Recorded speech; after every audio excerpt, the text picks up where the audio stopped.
So welcome to YMCA Camp Kanata in Raleigh, North Carolina. We're here in March preparing this camp safety DVD, and you're going to get some of the sounds of camp in March. Kanata is getting better year after year, and so you'll hear some sawing and hammering and all kinds of stuff. Give you a sense of camp in March. I want to talk about supervision for just a moment. Supervision is clearly the most important part of a camp counselor's responsibility. You know, we've been doing what we do for an awfully long time, and there's no question that the data tells us that the vast majority of injuries are caused as a result of inadequate supervision. What that tells us is that the vast majority of injuries could have been prevented. As a camp counselor, you're responsible for exactly what the word supervision is broken down into: supervision. And that's not just a play on words. It is hugely important for you to be able to see virtually everything that's happening, and in fact things that are about to happen. You have to be able to see not only the opportunities for growth for your campers, but the opportunities for threats to your campers. So you have to know how a certain kind of behavior might lead to a greater likelihood that a camper is going to fall down or be touched inappropriately or perhaps have trouble in the pool. Just like you want to be able to make sure that you have a good sense of how to draw that shy camper out and help her to be more social and more comfortable in this safe environment. Or you want to be sure to understand how the behavior between two campers might be inappropriate, and how, based in your core values, you can help those campers to behave a little bit better towards and with one another. Supervision is the core of your responsibility at camp, and we're just about to see now a few stories about when supervision wasn't adequate. As will be the kind of the routine with this DVD, we want you to listen to these stories with a critical ear. Try to see if you can figure out what should have happened that didn't, or perhaps what happened that shouldn't have happened. Then you'll have the opportunity to chat about it, and then we'll join you afterwards to help you to kind of process the learnings a little bit.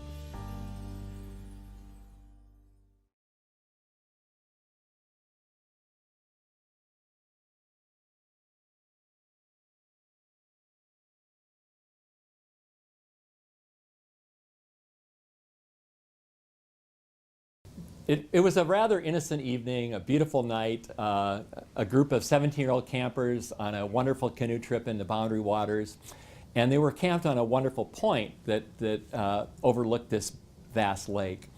And they decided that they'd like to see the sunset, so they had to walk across this small point of land to reach the shore to view the sun. And they sat there and watched as the sun went down, and it was a wonderful kind of wrap to the day. But then they started to go back to the campsite. And of course, now that it was dark, it was a little bit more of a challenge to find their way. The path that had seemed so clear in the dusk was actually impossible to see. And not all of them had flashlights. They got back to the campsite and turned around and started chatting about the next day when they realized that one of the campers was not there. Of course, they went right away with lights back towards the shore where they had viewed the sunset, and again, they couldn't find Jim. Where had he gone?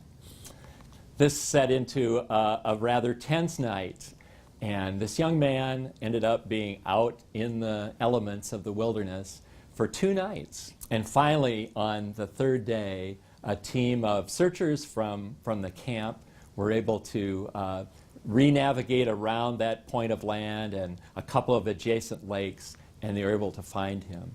So it was a very tense period of time for our staff and for the boys' parents, who by that time had driven the 4 or 5 hours to the camp and were awaiting for their son to be found.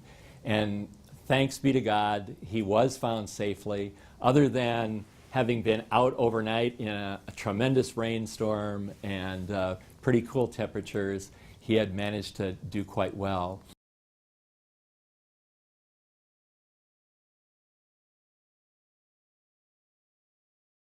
One of the programs we offer at Camp Chief Ouray, of course, is a lot of backpacking. We take advantage of our location.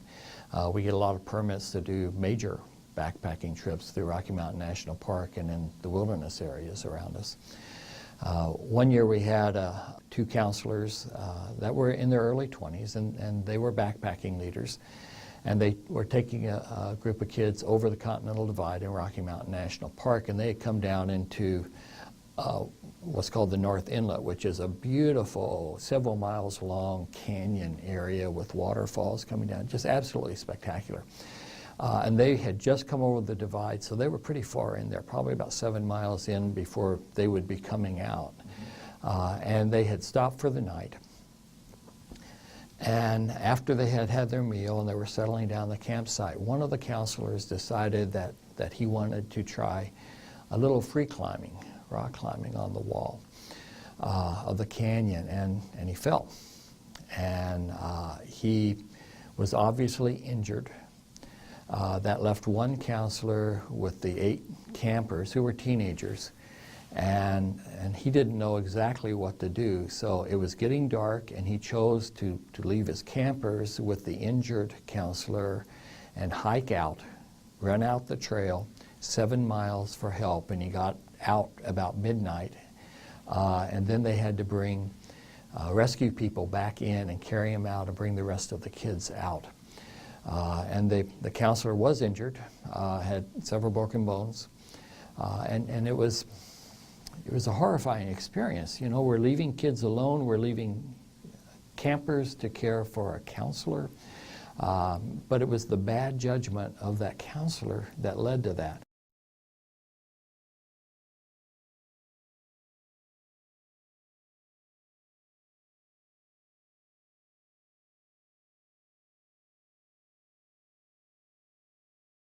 You know, at Redwoods, a lot of the injuries we see happen in common, everyday areas.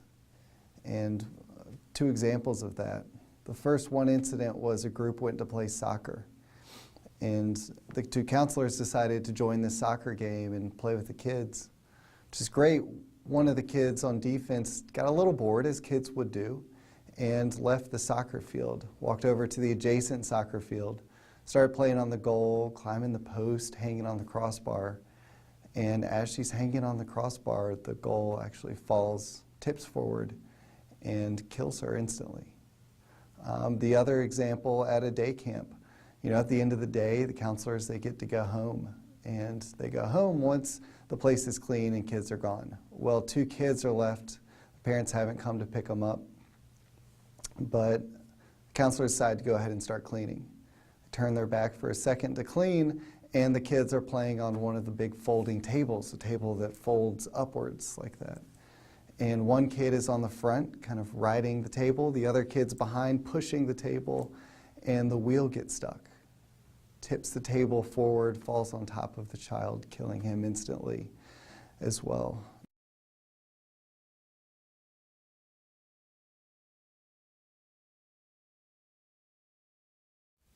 So I want to talk to you about a 13-year-old girl named Melissa who had been going to camp for a number of years. One of the leaders in the cabin is halfway through the session. The kids in the cabin were kind of bored with the activity that was scheduled, and they suggested to the camp counselors that they hike off camp and rock climb on the mountain. The biggest problem with this to start off with was that the camp didn't have rock climbing. They had a climbing wall, and they had the gear to go climbing. The counselors thought, you know, it's the middle of the week, they're good kids, they'd been rock climbing themselves, that it would be a special treat to take the kids and they would go rock climbing. So they grabbed a couple sets of harnesses and climbing gear from the climbing wall shed and hiked out about 25-30 minutes to the climbing spot. When they got out there, they realized that one of the lines that was set to be able to, you know, pull the belay line through was not set properly. So one of the staff was going to climb up. The other staff had the kids' backs to the wall, talking to them about kind of the activity and what was going to happen. And when the staff person was going to set the rope, she stepped on a loose rock, 25-pound, good-sized rock, fell about 50 feet. And hit Melissa in the head. Obviously, or not obviously, but Melissa wasn't one of the kids wearing a helmet. They had only grabbed 4 helmets for the 2 climbers and the 2 staff that would be belaying. Obviously, all the kids saw what happened. Melissa went, bleeding, convulsing, throwing up. They had a radio. They called for the staff at the camp, and the staff went running to the climbing wall because that's where they thought the accident was. They got to the climbing wall and realized that no, they were at the mountain. And about 20 minutes later, the staff showed up, and they had called 911, had to get airlifted out, and luckily Melissa is still alive, but unfortunately very low brain functioning.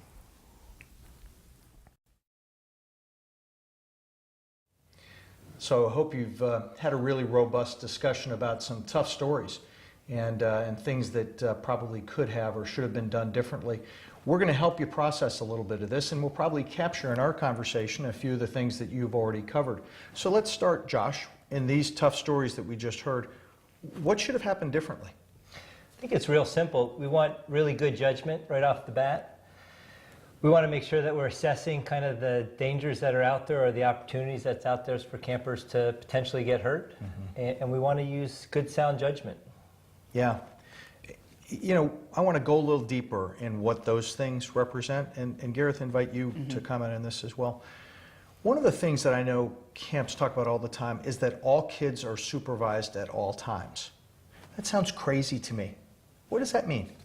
Well, I think there's a couple ways that you supervise all kids all times. If you're in a day camp situation and you got 4-year-olds, obviously we need to have eyes and ears on them at all times. When we get into resident camp settings and you have kids from 6 to 17 years old, you supervise a 17-year-old differently than you supervise a 6-year-old. But we can certainly, as kids are getting older, allow them more opportunities to be on their own, understanding that there's checkpoints throughout. So you're describing, I guess, a circumstance of kind of different levels of autonomy depending on how old the kids are. Gareth, you want to comment about that? Well, absolutely. Mentioned the concept of graduated autonomy, that the expectation is different when you're dealing with a 6-year-old or a 17-year-old. A 6-year-old, you need to keep your eyes on at all times. The expectation is different for a 6-year-old. When a parent sends their child to camp, they expect a 6-year-old to be supervised 100% of the time. For a 16-year-old, as you're learning the core concepts of camp, respect and responsibility in particular, we could expect a 16-year-old to go from the dining hall to the cabin to change, with supervision along the way in the cabin, and then down to the waterfront at the appropriate time to swim. But it doesn't require the same eyes on at all times. Right, so we're drawing the distinction here between eyes-on supervision and supervision. Everyone is supervised all the time. They're just supervised differently.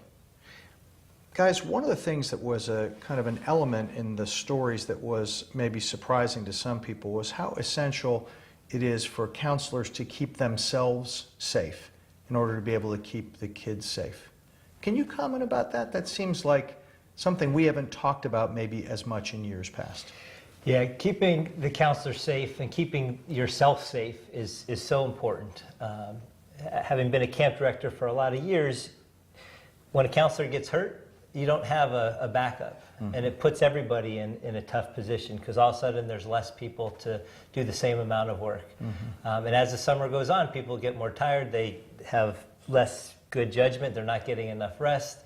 And when a counselor hurts themselves, the impact is on the entire camp. The campers, certainly the counselor themselves who was hurt, as well as their co-counselors.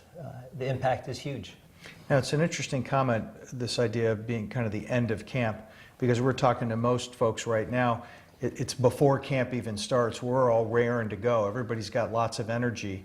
And that'll probably be true in week 1 and week 2 or 3. But you're suggesting that maybe week 8 is a little tougher, Josh?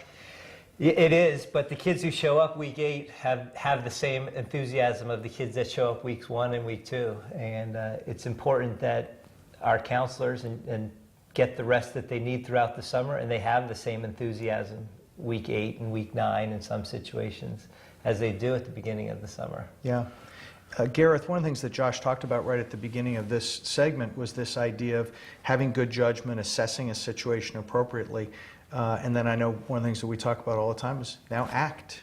Can you talk about this business of choosing to do the right thing, kind of if not